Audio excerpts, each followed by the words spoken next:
As you all know this is Niharika Tiwari. So जैसे कि आपको पता है हम लोग बिजनेस इन्वायरमेंट जो कि बहुत इंपॉर्टेंट सब्जेक्ट है आपका, उसके सारे टॉपिक्स को वन बाय वन डिस्कस कर रहे हैं, राइट। अगर आपने इन टॉपिक्स को नहीं देखा है, इनके पहले वाले पार्ट्स को, तो आप चैनल की प्लेलिस्ट में जाके इसको देख सकते हैं।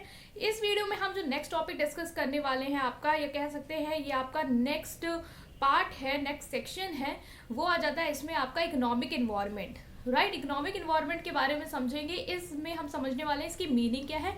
उसके बाद हमें इंडियन इकोनॉमी के बैकग्राउंड को थोड़ा समझना होगा। आज जो आपका टॉपिक रहेगा वो रहेगा आपका meaning of economic environment and features of Indian economy, ठीक है। उस टॉपिक को हम यहाँ पे डिस्कस करने वाले हैं। So without any further delay let's start this video.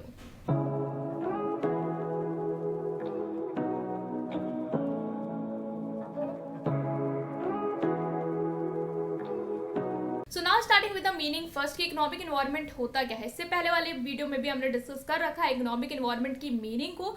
फिर से डिस्कस करते हैं। इकोनॉमिक इन्वायरमेंट में वो सारे इकोनॉमिक फैक्टर्स आ जाते हैं जो एक बिजनेस के कंट्रोल के बियॉन्ड होते हैं और बिजनेस की परफॉर्मेंस को, या हम कहें कंट्री की भी परफॉर्मेंस को ब्रॉडर टर्म में कहें तो अफेक्ट करते हैं। मतलब ये क्या करते हैं, आपके जो कस्टमर की बाइंग पावर है उस पर कहीं ना कहीं असर डालते हैं। जो आपकी इकोनॉमिक पॉलिसीज है, इकोनॉमिक सिस्टम, ये सब क्या करती है, आपके कस्टमर की परचेजिंग पावर पे इफेक्ट डालती है। और जब कस्टमर की परचेजिंग पावर पे इफेक्ट आता है तो उसका इनडायरेक्ट इफेक्ट हमें देखने को मिलता है बिजनेस पे, और साथ ही साथ इस तरीके से पूरी इकोनॉमी पे भी इसका असर दिखता है।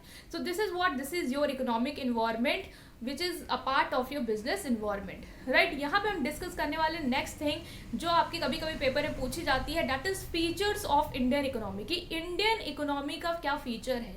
इकोनॉमिक इन्वायरमेंट को समझने के लिए आपको ये समझना बहुत ज़रूरी है कि इंडियन की इकोनॉमी, जो हमारी कंट्री की इकोनॉमी है, वो कैसी है, उसके क्या क्या कैरेक्टरिस्टिक्स हैं, राइट। सो उन सारे कैरेक्टरिस्टिक को हम यहाँ पे देख लेते हैं। सबसे पहला जो कैरेक्टरिस्टिक आ जाएगा वो आएगा लो पर कैपिटा इनकम। जो यहाँ के लोगों की इनकम है, एवरेज इनकम जो है वो क्या है, बहुत ही लो है। अगर हम साल भर की लोगों की एवरेज इनकम देखें पूरे कंट्री की, तो वो बहुत ही कम है as compare to your develop countries. तो ये क्या है, एक हमारे कंट्री की इकोनॉमिक की फीचर हो सकती है, that is low per capita income. और इसका असर आपको डायरेक्ट कस्टमर की परचेजिंग पावर पे भी दिखता है, और साथ ही साथ इसका इफेक्ट आपके बिजनेस पे भी आता है। बिजनेस पे किस तरीके से इन सबका इफेक्ट आएगा वो हम नेक्स्ट वीडियो में देखेंगे, नेक्स्ट पार्ट में देखेंगे। इधर आपको बस सिर्फ और सिर्फ फीचर जानने कि इंडियन की इकोनॉमी का फीचर क्या है। तो पहला हमने डिस्कस कर लिया, that is low per capita income. Next आ जाता है आपका predominance of agriculture. Agriculture sector का बहुत ही ज्यादा डोमिनेटिंग सेक्टर एग्रीकल्चर सेक्टर, ज्यादा से ज्यादा पॉपुलेशन एग्रीकल्चर सेक्टर पे ही वर्क कर रही है। और ये माना जाता है कि जिस कंट्री की ज्यादा से ज्यादा पॉपुलेशन एग्रीकल्चर सेक्टर में होती है और कुछ पॉपुलेशन टर्शरी या सर्विस सेक्टर में होती है, वो कंट्री अंडर डेवलप्ड होता है या डेवलपिंग होता है। तो हमारा कंट्री ऑफकोर्स डेवलपिंग है, तो ये फीचर्स भी यहाँ पे आपको देखने को मिल जाएंगे। नेक्स्ट है दैट इज अनएम्प्लॉयमेंट। अनएम्प्लॉयमेंट ज्यादा है हमारे इंडियन की इकोनॉमी में। लोग काफी, बहुत लोग हैं जो स्किल्ड है देन टू अनएम्प्लॉयड बैठे हैं, ठीक है। तो एम्प्लॉयमेंट रेट जो है as compare to develop countries अगर हम देखें तो यहाँ का बहुत ही कम है। तो ये भी एक फीचर है आपकी इंडियन इकोनॉमी का। मूविंग टू नेक्स्ट है दैट इज पुअर टेक्नोलॉजी। हमारे यहाँ जो टेक्नोलॉजी यूज की जाती है किसी भी सेक्टर में, इंडस्ट्रियल सेक्टर में, एग्रीकल्चर सेक्टर में, हर सेक्टर में जो टेक्नोलॉजी यूज की जा रही है बहुत ही पुअर टेक्नोलॉजी कह सकते हैं। मतलब बहुत ही ओल्ड टेक्नोलॉजी हम यूज कर रहे हैं in comparison to develop countries जो बहुत ही ज्यादा आगे जा चुकी हैं टेक्नोलॉजी के मैटर में। इसलिए हम लोग कहीं ना कहीं पीछे रह जाते हैं। तो इसका इफेक्ट बहुत देखने को मिलता है आपके बिजनेस में भी। बिजनेस भी अच्छी टेक्नोलॉजी नहीं यूज कर पाती तो उनका भी प्रॉफिट अच्छा नहीं हो पाता है। तो कहीं ना कहीं आप इन सबको रिलेट भी कर सकते हैं with your business environment, right. So ये भी आपको याद रखना, that is poor technology. Next है that is under utilisation of natural resource. जो हमारे यहाँ के नेचुरल रिसोर्स हैं वो बहुत ज्यादा है। मतलब India is very rich in natural resource. बहुत ज्यादा नेचुरल रिसोर्स पाए जाते हैं हमारी कंट्री में, लेकिन अगर हम उनके यूटिलाइजेशन का बात करें तो वो बहुत ही कम है। हम लोग पूरी तरीके से अपने नेचुरल रिसोर्सेज को यूटिलाइज नहीं कर पाते, जिसकी वजह से हम डेवलप नहीं हो पा रहे हैं। बाकी जो कंट्रीज हैं वो अपने नेचुरल रिसोर्सेज को बहुत ही अच्छी तरीके से यूटिलाइज करते हैं। ना यूटिलाइज कर पाने का एक और रीजन ये भी हो सकता है कि हमारी इतनी स्किल्ड पॉपुलेशन भी नहीं, और साथ ही साथ हम टेक्नोलॉजी में भी बैकवर्ड है, इसलिए हम इसका पूरा यूटिलाइजेशन कर ही नहीं पाते। तो ये भी हमारी एक फीचर हो जाएगी। मूविंग टू नेक्स्ट है that is lack of infrastructure. जो हमारे इंफ्रास्ट्रक्चर जैसे हेल्थ फैसिलिटी हो गई, कम्युनिकेशन फैसिलिटीज हो गई, ट्रांसपोर्टेशन फैसिलिटीज हो गई, ये सारी फैसिलिटीज भी क्या है, बहुत ही कम है इंडिया में। तो ये भी हमारे इंडियन इकोनॉमी का एक फीचर है।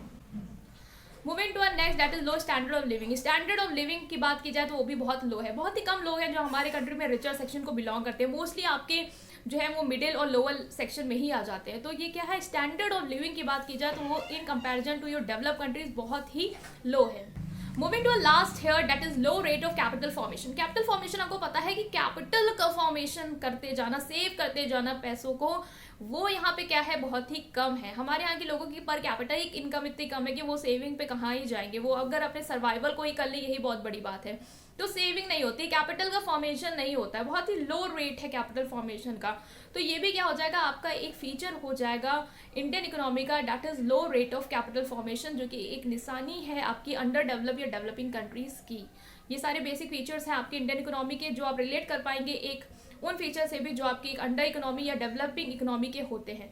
ठीक है, तो हमने इनको डिस्कस किया, इकोनॉमिक इन्वायरमेंट क्या होता है। अगर पेपर में आता है कि फीचर ऑफ इंडियन इकोनॉमी, तो आप सारे फीचर्स को लिख सकते हैं। राइट, स्टिल कोई भी डाउट है इसके रिगार्डिंग देन आप मुझे कमेंट सेक्शन में जरूर पूछे। और अगर आपको ये वीडियो पसंद आई हो then please press like button and subscribe to my channel. Thank you.